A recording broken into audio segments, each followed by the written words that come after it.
Hey, Master of Speed, it's Terra Master back with Justice with a slightly different layout. Don't worry about it. It's still great. We still look awesome.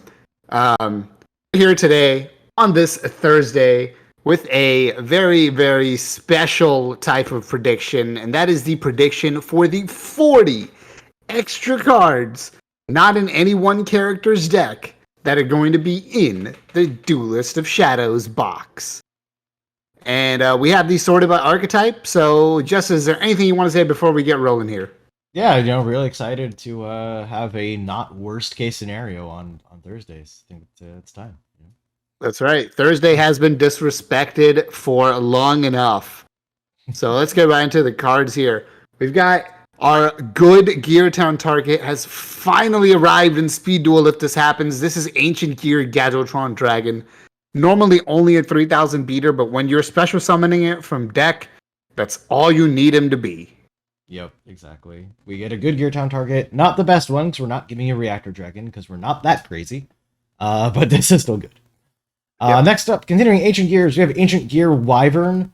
This is honestly, I think, the most important card that Ancient Gears need. Like, these are the two things, right? One, Gear Town target, and then the consistency card in Wyvern. So, would be really excited to see this one. Yeah, no, the consistency card would help the deck actually a lot, because some of the problems it has now is literally inconsistency, where you won't draw the cards you're looking for. You'll draw the cards that you're trying to summon out of your deck, all of those kind of things. So we need to avoid all that. We need Wyvern. All right, let's keep going here. Next up, we have the one lonely Cyberdark support card. That is Cyberdark Cannon. Cannon is just good claw. Let's be honest. Call it what it is. Yeah. Basically the same thing, except it searches a Cyberdark monster by discarding itself, which is like leagues better. And then instead of sending a card from your extra deck to the graveyard, you send from your deck to the graveyard, and that's leagues better too. Yeah, way better. I would love to see this card for Cyberdarks. All right, moving on to some of your favorite stuff. We got some heroes. We got Destiny heroes. We got Celestial, which should actually be kind of nice in current format, at least against Volcanic matchup. Just destroy the Blaze Excel, which would be kind of neat. But obviously, the more important part is the draw power, which is the big selling point of Celestial. Yep. The draw power is so good, it was limited in Duel Links for a while. Limit 2. Yeah. So, there you go. All right. We also have a Decider.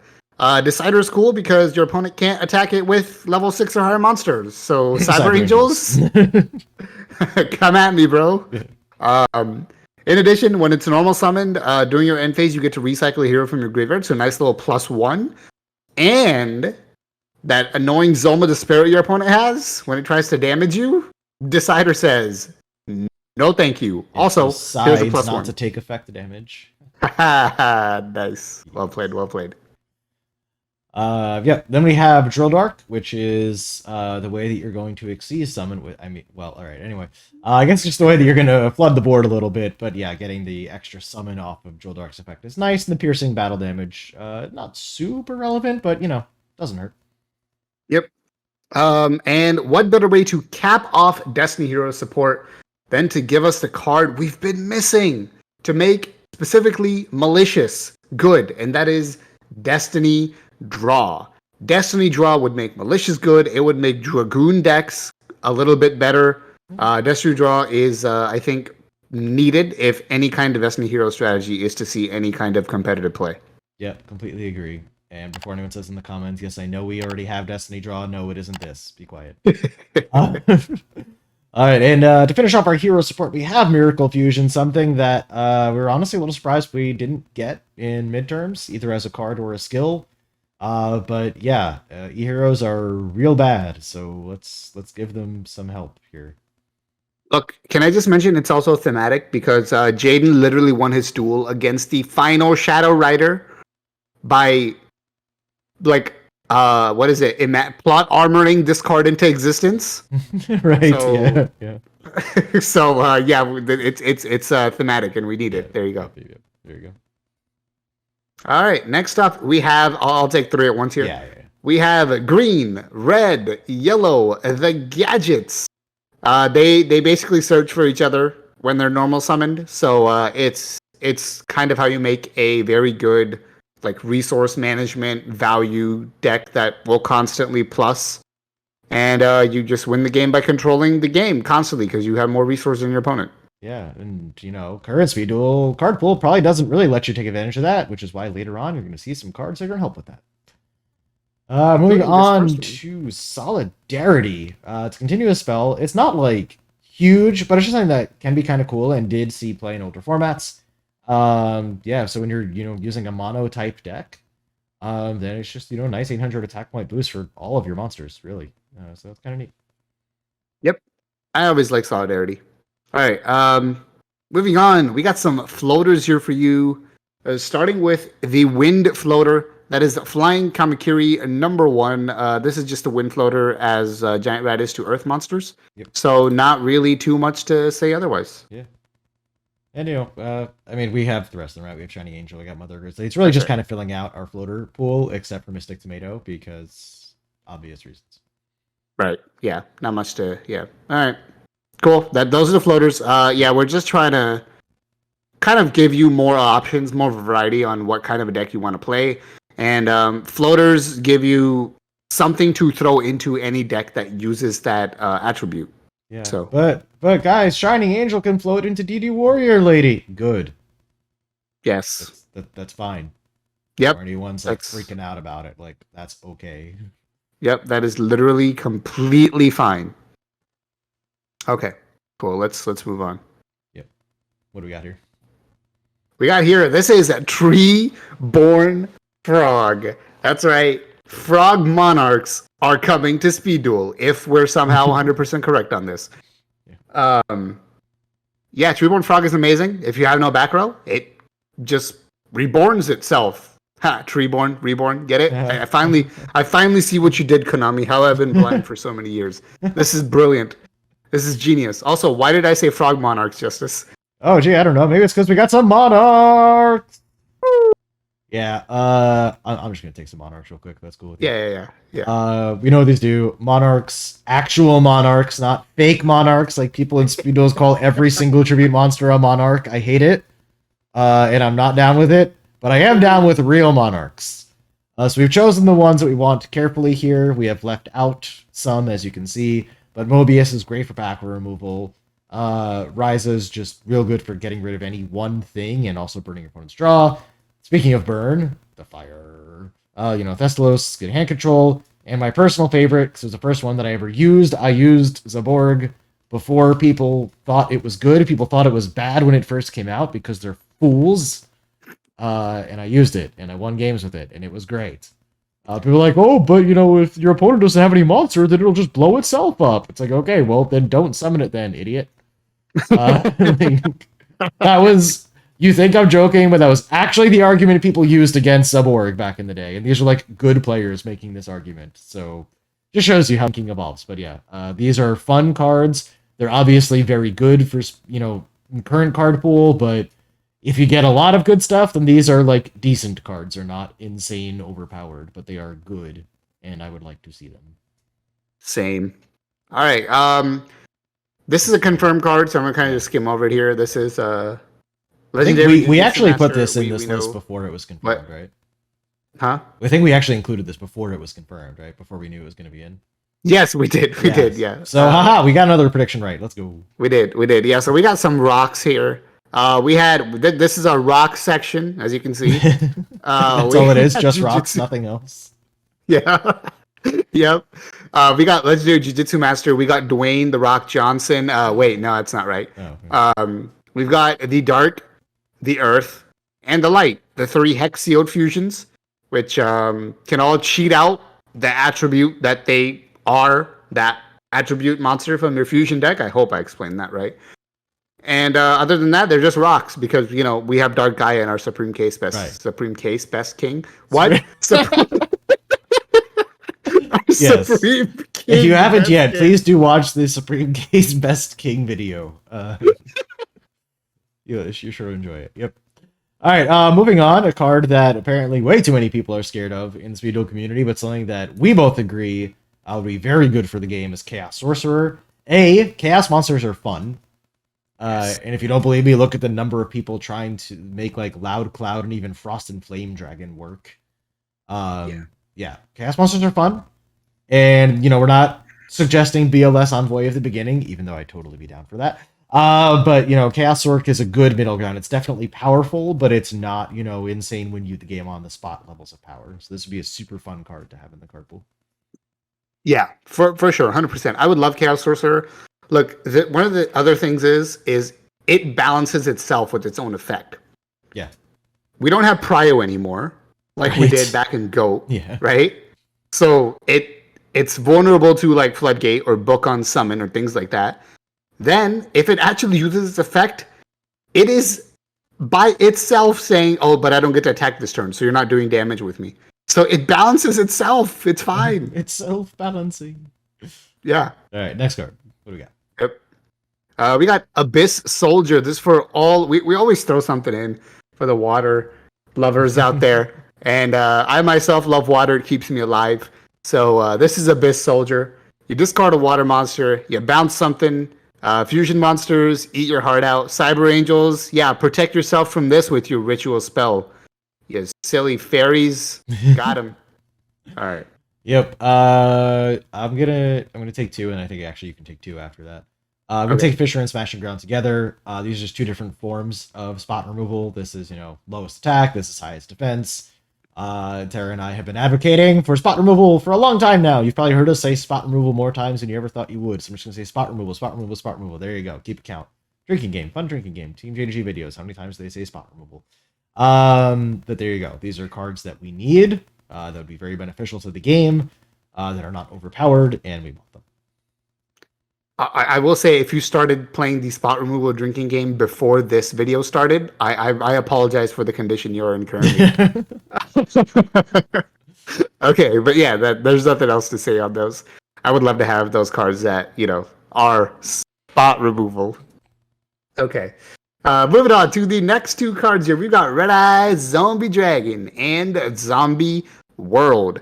Why do these two go together? Because if you have Zombie World active, you can tribute any one monster for Red Eye Zombie Dragon, even though it's level 7. Mm-hmm. And if it destroys a monster at battle, if you have Zombie World on the field, every monster is a zombie. So whatever it kills is a zombie, and you're just basically stealing your opponent's monster if you kill it, regardless of what it was originally. So to me, these two cards always go together. And we have a zombie character in the box. We have a Red Eyes character in the box. Just do it. Yeah. Just give it to me. Makes sense. And also Zombie World obviously is by itself a form of disruption against certain decks. So there's that too. Yeah, exactly. I mean, it turns off all the monarchs that are in the row above here. Yep. So there you go. What? What? Yeah, exactly. Because the tribute summon, see? It turns off monarchs. Yeah, it turns off tribute summon except on monsters. Yeah, easy. All right. I read for a second. It was fine. Anyway, next, I promised you cards that were going to help with your whole gadget controlling, out-resource your opponent strategy, and here's one of them. We got Sakuretsu Armor. And we almost ordered things. I'm gonna add another card in here. We got Sakuretsu Armor. When your opponent attacks, it is a targeting effect. It is destruction, so Cyber Angels laugh at it, but other than that, it is very good against everything else. This is a card that, frankly, I can't believe we don't have yet. It's very simple battle trap. And yeah, it would make a lot of sense. But if you want to one-up Sakuretsu Armor, that's right, we power crept it in the same set. That's what we do. It's Dimensional Prison. It does still target, but it banishes instead of destroys. So that's right, we're power creeping ourselves. That's just how badly we want power creep in the format. Yeah, I mean we're going to power leap here a little bit because midterms was a dud. We got some catching up to do. Yep. So the Sakuretsu Armor, we should have already had power crept by the deep prison that we now get. See, easy. Exactly. Easy. All right. Next up, we've got Raigeki Break. You're like, battle traps aren't good enough. With Joey being played, everyone knows that. You're right. I'm sorry I even suggested something like that. I got Raigeki Break for you. You can discard a card and target a card on the field, destroy it. You can do this during your opponent's main phase. You can do this in response to your opponent summoning a monster. You can do this in response to your opponent playing a spell or a trap. It's great. Yeah, really. Anytime outside of damage step. Pretty good. Yeah, pretty much. All right. Next up, we have the Boogeyman of Speed Duel League. Trap Hole. This card that many people are convinced is just way too strong for speed duels for reasons that we haven't figured out yet, but one day we'll understand, I'm sure. Yeah, so it's just easy. It's, you normal summon and I destroy. It's the breaker counter that we need because of no decks currently playing breaker. Don't worry about it. Yeah, but with this, breaker can come off the list. Come on. Also true. Work with me. All right. Next up, we have one of my favorite cards, which I didn't even know existed until it came out in Duel Links, and that is Bad Aim. I really like Bad Aim because if your opponent card or effect is activated, you don't destroy that card. You destroy any other card on the field. So you're not negating what your opponent activated. You're not destroying the monster that your opponent's whose effect your opponent activated. You're using this opportunity to take out something else. So is it broken? Is it amazing? No, because it doesn't directly counter the thing that was activated. But is it still good? Yeah. As someone who played in Duel Links and watched it being played in competitive Duel Links tournaments, yes, it's still good. Yep. All right. Last for our main deck cards, we have Trap Stun. This is a one-turn Jinzo, essentially. And yeah, it's cool. It counters stuff. Yep. Instead of having to worry about back row hitting every single trap, just stun them all at the same time. Easy. All right, let's move on to our extra deck here. We have 4 monsters in the extra deck. We're gonna start with a hero. What do we got there? We got Elemental Hero Gaia. That's right. We got Miracle Fusion, so we had to give you some generic heroes. We also know Super Poly is confirmed. Yep. So we did go ahead and put 3 heroes in here, starting with Gaia. That's the Earth one. It basically drains half an opponent's attack points when it's summoned. Yeah, that's what it does. It's huge. Will also make your opponent's monster small. Yep, it can run over anything pretty much. So that's cool. It is nice. Next we have Elemental Hero The Shining. Also can get pretty big depending on how many heroes you have in the grave, but then also to work with the Miracle Fusion. Banished, whatever. Same thing. Don't worry about it. What is the banished pile if not graveyard number 2? True. This is Yu-Gi-Oh we're talking about. That's right. It's just a resource pile, Just it is. It is. Yeah. But yeah, getting the banished monsters back to your hand, of course, that you use for Miracle Fusion is very cool. So it can be big. It helps replace itself. It's nice. Yep. All right. Next up, we have Great Tornado. This is the Wind generic fusion monster, E-Hero specifically. And it just has all your opponent monsters attack and defense. The and defense part is actually relevant because otherwise your opponent would be able to just summon a big monster like Izana in defense mode and not be threatened by Tornado Summon at all. But if they go first and they do that, you're like, nice Izana. So yeah, it's actually pretty good. Yeah. And last but definitely not least, for my boy Zane, we are finally giving him his Cyber Twin Dragon that he has been wanting. People say, oh my god, but Power Bomb Cyber Twin is way too good for speed. Well, pay attention to all the other videos we've done. And, realize that, if we actually get some decent cards in the card pool, it's totally fine. So, yep. Yeah. Can it be good? Yeah, it can be very good. But, is it just immediately a tier 1 strategy? Hell no. Nope. Not at all. Because there's only just Cyber Dragon, so still got to draw a 3-card combo. Yeah. I guess. Easy. Well, 2 cards, I guess. But 2, whatever. But yeah. Anyway. Still, just draw it. Just draw it. Yeah, it's fine. But all right. Yeah. Any final? Yeah, no, I'm pretty happy with what we put together. I think it's stuff that definitely raised the power of Speed Duel. It still has some nostalgia factor, right? Because it's still cards that people remember playing in older formats, fondly. Sakuretsu Armor, Smashing Grounds, Rognarks. Who doesn't remember these things and have good memories of these times if you played back then, right? So right. But also some newer stuff. We helped flesh out some archetypes that definitely needed support. So I'm really happy with this list. I think. Yeah, I mean, I said this before when we first made this list that I would pay MSRP for this alone. Yeah. So this even getting half of these cards would be amazing. And so far we only know one for sure. That's Jujutsu Master. Yeah, the least important of all the ones that we put on this list. Yeah, probably. But hey, we got a rock, so that's cool. We did it. All right. But no, that's it. Tomorrow, I just want to say before cutting off here, tomorrow is going to be a video as well because it is a Friday, and we do have a streak of Friday videos going, so we're not breaking it tomorrow. And it's actually going to be skilled. What? That's impossible. So stay tuned for the fun way in which we're going to predict skills. Yep. Yeah, it's gonna be a good time. It is. But all right. Until tomorrow, we'll see you then. Terra Master and Justice, we're out.